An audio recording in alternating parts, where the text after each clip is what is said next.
Hello YouTube, Reddit Math here, and welcome back to the Red Estate. So we've got a number of characters off having traits reinforced and locked in to ensure that those goodies are available for us later. In the meantime, I think it is prudent that we start focusing on Mansell and getting her up to level 6 so we can get another tick in the box there. Just a couple of boss fights left, and so maybe she'll be level 6 by the time we're ready to take on the final one. Of the level 3 missions we've got available, this tenacity ring is something I do not have and can add to my collection. So let's see, if we put Mansell in the 4 slot, for our other level 4s we could do a love it up front, unlock this door, and then maybe like a Baudry love it combo, something like that. She'll be able to do, yeah, she can pick to the face, shadow fade. Thrown dagger works from the 3rd rank, and poison darts can work if she shadow fades. And then you can do, and then, okay, so if she gains access to poison dart, he loses access to battle ballad. Like, that'll kind of be the trade-off there for them. But I think that can totally work. We've spent most of our hard-earned gold from the last mission, and we do not have a dedicated healer, so I'm thinking some extra food is actually going to be prudent here. But I do need to concern myself with how much gold we're spending. It's going to be a short mission, so I'm going to go a little bit light there. We'll likely, no pun intended, we'll likely run out of torchlight before we're done. And then we are going into the ruins, so just one of each. I can be pretty okay with one of each. We'll go with something like this for right now. Spending like 3,500, not quite 4, right? On our provisioning screen. So I think we should be okay. We should easily be able to make that back, minus any cash needed to spend on de-stressing at the end of all of this. So I think we should be a-okay. And there we go. The fiends must be driven back. And what better place to begin than the seat of our noble line? Alright, with a 100% of room battle. Glorious is the trap maker's art, his efficacy unwitnessed by his own eyes. Alright, with a 100% of room battles objective here. Ooh, that was actually pretty decent to start off with. I feel like we can't really ignore this one room off on its own, so we'll backtrack. Yep. Alright. Unnecessary, but, you know, we did get some decent enough loot from coming down this way. The 700 gold plus an emerald. That was definitely worth the price of admission. In this case, just a simple key. And a wall. I feel like we haven't seen a shovel in a long time. Oh. I'm actually kind of thinking about it. We're like really fresh here.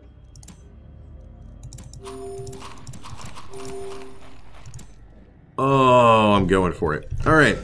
Oh, that was the wrong button.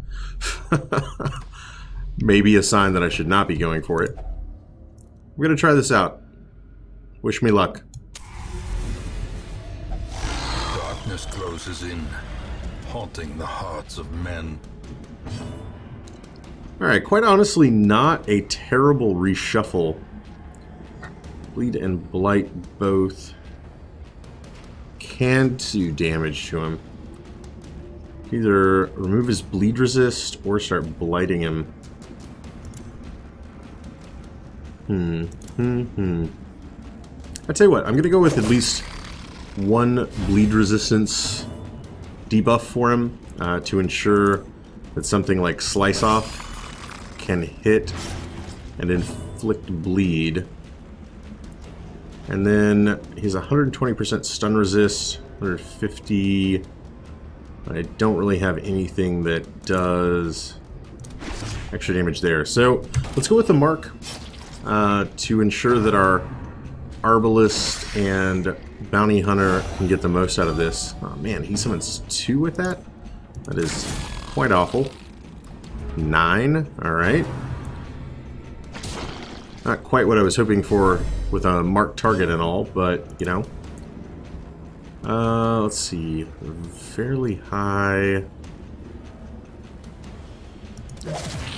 I think Baudry's poison darts are going to be pretty important, actually. These guys get very high protection very quickly. So damage over time is going to be really critical here. Alright, undulating withdrawal. Alright, Blight's not the worst thing. Let's see, then 70% stun resist. Let's maybe try, that'd be like 50-50, right? It's not great. 8 to 16, I could still kill him right here. Formation is broken. Maintain the offensive. The danger, of course, that I have is largely in anything I kill frees open a slot for him to summon a healthy one. Alright, decent. We're like halfway through this guy's health. Yeah. She doesn't have her uber dodge buffs going yet.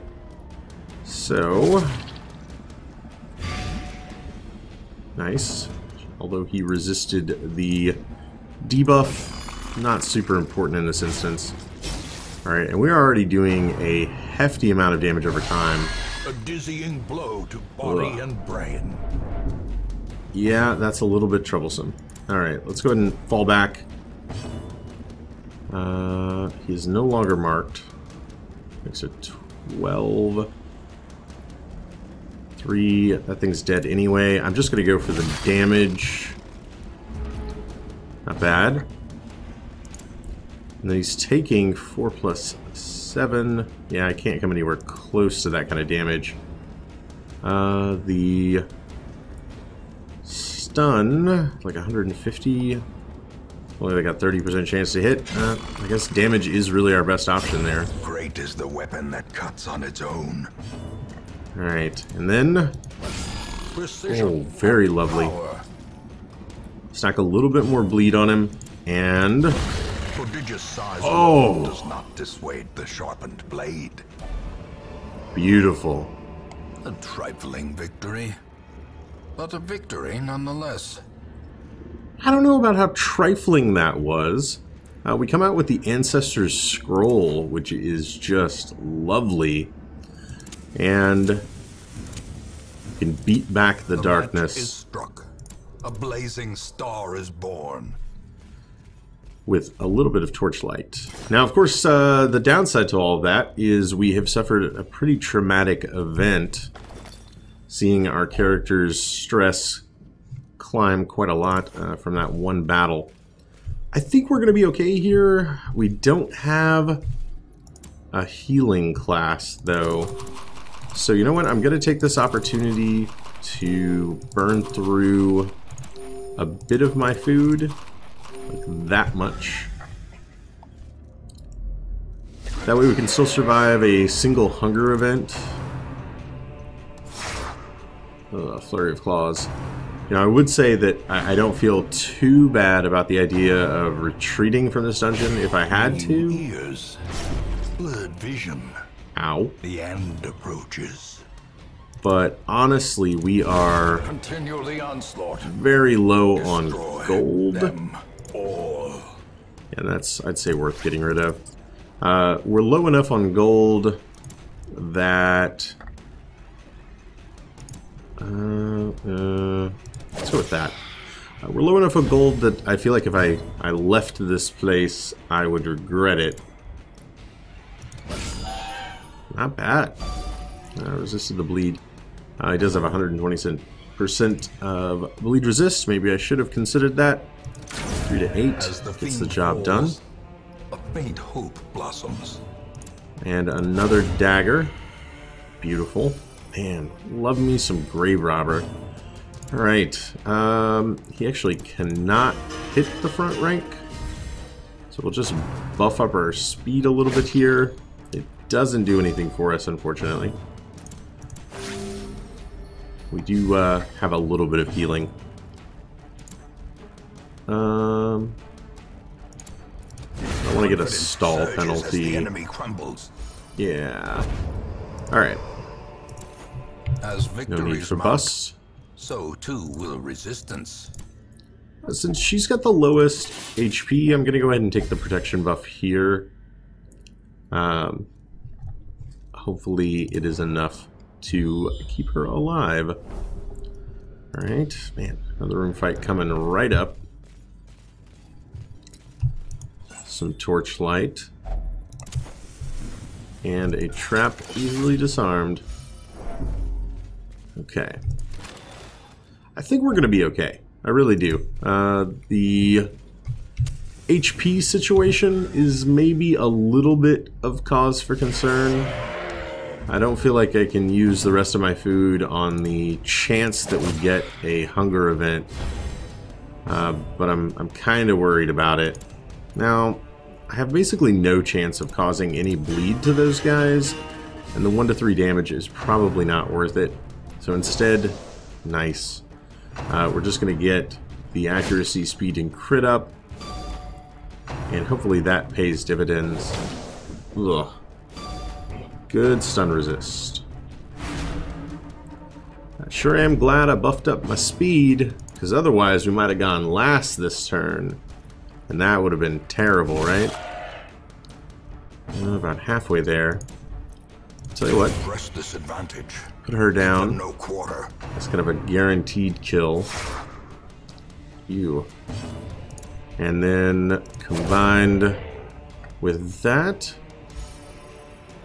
we've got 2 of them left, and I think I'm going to do the same buff up. We'll be able to do Highwayman to the front. Doesn't quite get the kill. And then an Arbalest against the Gargoyle. Oh, great. Stunned. Stunned! Oh, decent dodge. That is something. Down to 10. You know what? I'm actually going to do that, and I'm super happy that I did. That is a ton of HP, and I'm going to certainly enjoy having it in the long run. 5 to 11. You know what? We'll just guarantee that goes down. Lash of tail. Good dodges, though. Nice. And we don't really have any self-heals or anything, so it's really not worth it trying to stun this guy. Might as well just put him out of his misery. Slice, slice, slice. Be wary. Triumphant pride precipitates a dizzying fall. I will try to keep that in mind. At the same time, though, things are going pretty well. Good. Less good. Yeah, I figured as much. Alright, well, tell you what. Yeesh. Let's just try for a stun here. Good. And then I can get rid of this guy. So that would do like a guaranteed 4. Masterfully 10 is probably better. You're looking a tad one, friend. Yes, yes you are. He can do nothing from here because there is no one in the second rank. Okay. Fine.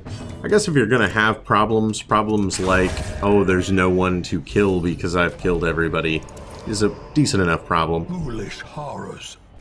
Brought low and driven into the mud. Yeah. Alright, how are we doing on torches? 2 left. If we only have to go to here, we're going to be fine on torchlight. Otherwise, we're going to get a little run down. The way is lit. The path is clear. We require only the strength to follow it. Well, glad to have brought the second shovel. Glad to have brought the extra food. This should be just loot, but if anybody's going to loot ashes, it should probably be a grave robber. Man, making a killing off these gems, honestly.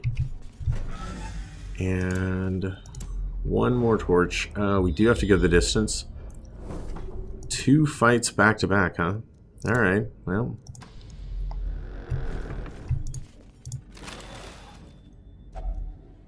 Ah, so many useless heirlooms. But a spare torch. Alright.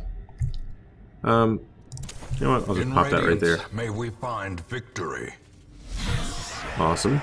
Would have been like 1 torch level down had we not gotten that.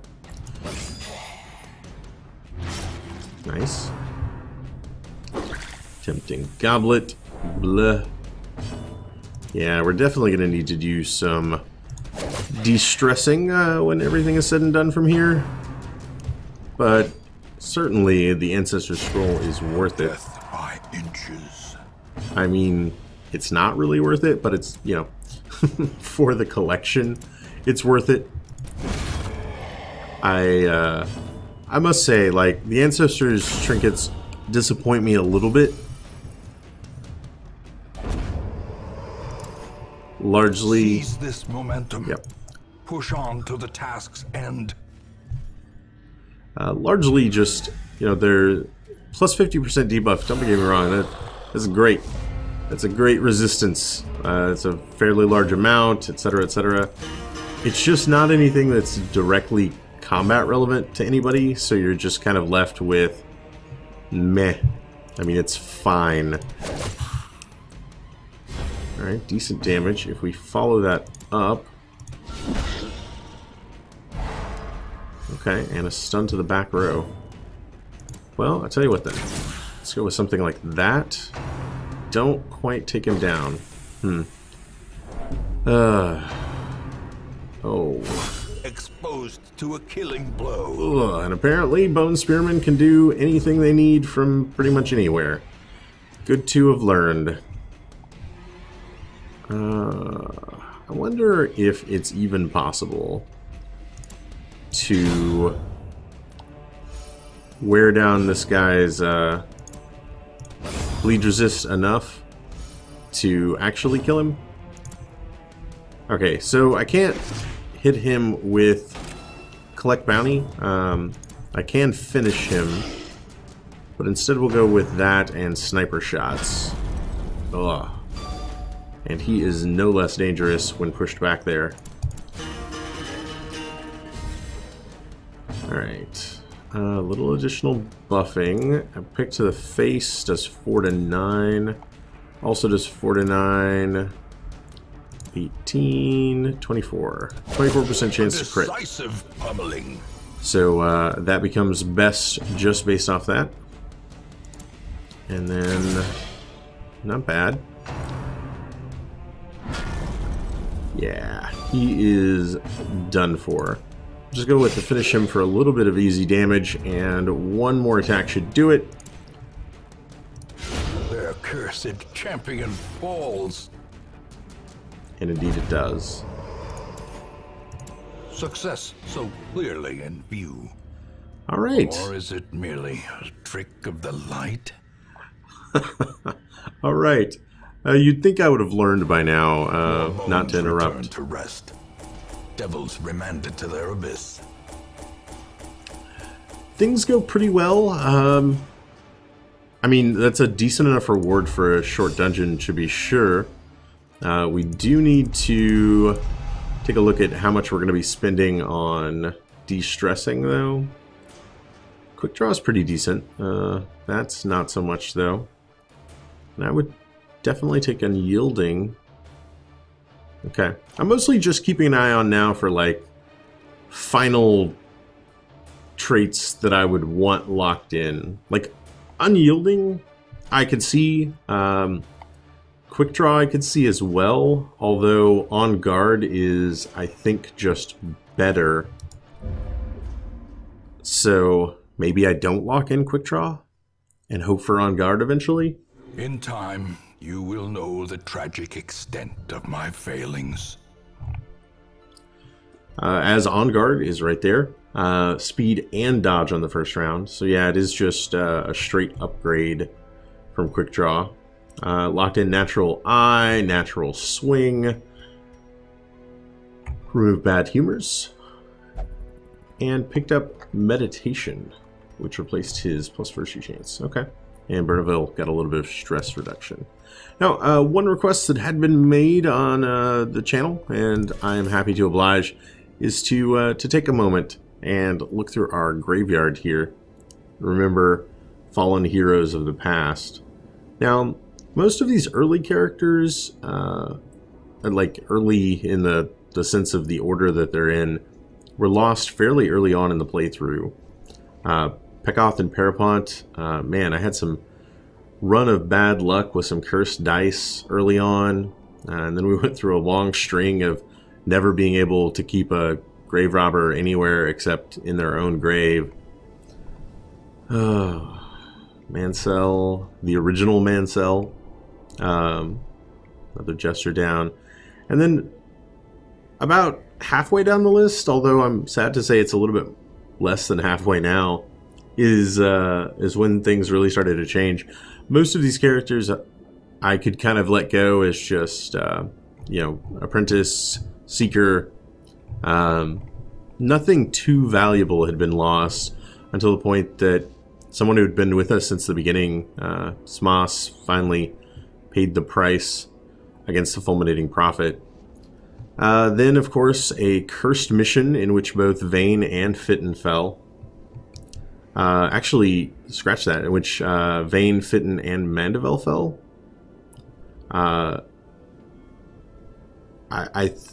Yeah, because we only had one character make it out alive, our Hellion at the time. Of course, Villain would then eventually fall herself to a pelagic champion on our first ever Cove outing, when I knew very little about the enemies in it. Moving on, a doomed party if ever there was one. Another change in mechanics after a patch was the added stress from a party flea, leading to just contagious heart attacks, basically, sinking an entire group of 4. Oh man. Our first run on the Formless Flesh, losing Vapont. We only recently got revenge for him. Dudley fell as well. Man. And then the most recent casualties were the mission where Malabis, I don't know what we could have done for you, man. Like, you took a critical tree branch to the chest, sending you from, I want to say max health, as it did like 45 damage, all the way down to death's door, and then a tenacious crone used her mark ability on you, doing 1 damage before I could respond, and we failed our very first death doors check. Of course, we did find a little bit of valiant character in that same run, somehow managing to pull it through all the way to the very end, in which Pansevolt also fell, although they died so that, you know, others could live on. Alright, I hope you guys, if you've been around the channel for a long time, I mean, I remember all of these characters in some degree or another. And that was kind of the whole point of the Let's Roleplay series, is I certainly wanted to tell a story and craft something that was a little bit more memorable than I think what otherwise I would have been doing in this game. We're getting a little bit too sad for right now. Things are not over yet. So we're going to be putting more and more enemies into the ground, and hopefully no more of our own fallen heroes. I hope you guys enjoyed this episode. If you did, feel free to subscribe for more videos on the channel every single day. Leave a like or a comment if you have anything to say about this or any of my other episodes, and I will catch you guys next time.